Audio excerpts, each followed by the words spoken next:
Pennsylvania.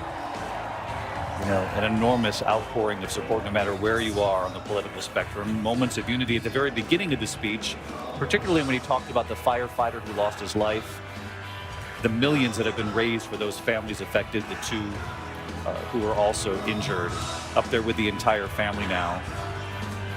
But Rachel Scott, I'm curious on the floor, your observations, because it did begin with this theme of unity. But it was not long before we heard some of the familiar themes. We even heard President Biden's name pop up in there when we had been told that he was not going to even say his name or the vice president's name tonight.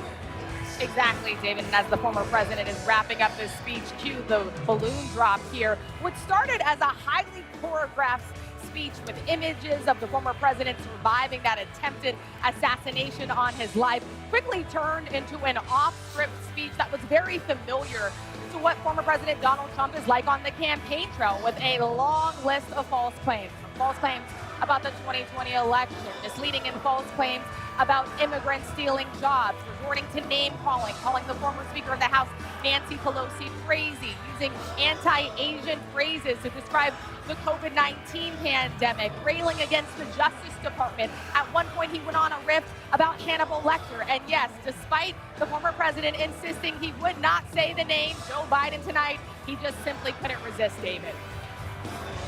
Talking about his opponent in this race, at least for now, President Biden bringing up his name after we had been told he would avoid that name tonight.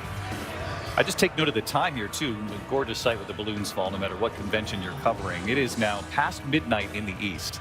I think about the folks, the millions watching the East as well, particularly those who he had to convince tonight. Maybe come on back to our side. Give me another chance.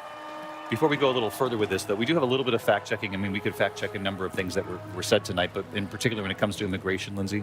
Not enough time to fact-check it all, as you said. But one thing that I do think it's important to correct in particular, while he said that illegal immigrants are killing hundreds of thousands of people, there is no evidence that points to a surge in crime caused by recent arrivals. In fact, crime is down across the country. But look, he went from grace to grievance in just a matter of minutes here.